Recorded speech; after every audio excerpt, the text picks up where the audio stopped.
Ministry ایک ہمیں analysis دے اس cabinet کو کہ پچھلے 10 سال میں پاکستان کا جو قرضہ 6,000 ارب سے 30,000 ارب چاہتے ہیں کہ یہ پیسہ کیا کدھر ہے، یہ کن پروجیکٹس میں استعمال ہے۔ ایک ہماری گورنمنٹ آئی ہے اور ہمارا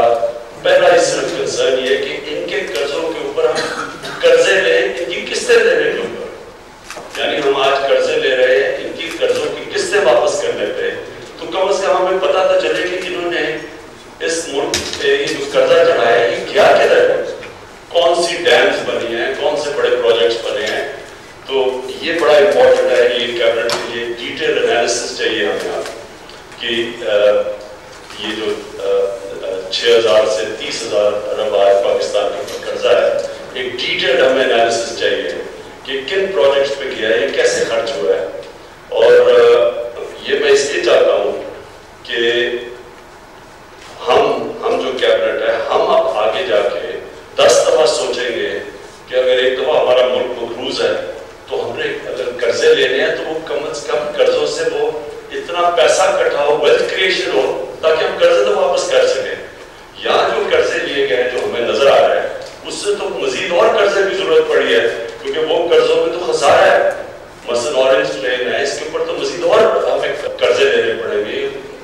بجائے ویلتھ کریٹ کرنے کے لیے، تو اور ڈیفیسٹ کریٹ کر رہی ہے۔ تو میں پلیز میں ادھر سے شروع کرنا چاہتا ہوں۔ سیکنڈلی جی میں آپ سب کے لیے جو ہم نے کو اس کی پتہ چلنا چاہیے، ہماری سب سے زیادہ ایمبیشس ہماری یہ اسکیم ہے ہاؤسنگ کی۔ پہلی دفعہ پاکستان میں کتنی ایمبیشس اسکیم ہے جدھر 50 کا گھر 5 سالوں میں، اس کے لیے ہم نے پورا ایک اسٹرکچر قائم کر رہے ہیں، ایک اپنا گھر اتھارٹی جو انشاءاللہ 2 مہینے کے اندر قائم ہو جائے گی، 1 ونڈو آپریشن، تاکہ ہم اس کو اپنی اکانومی کو اٹھا سکیں، لوگوں کو روزگار، نوجوانوں کو روزگار دیں، نئے انٹرپرینرز پیدا کریں، یعنی نئے کنسٹرکشن کمپنیز بنے، اسکل ڈیولپمنٹ کریں کنسٹرکشن کی فیلڈ کے اوپر، اور انشاءاللہ یہ ہمارا وہ فلیگ شپ پروگرام ہے جو کہ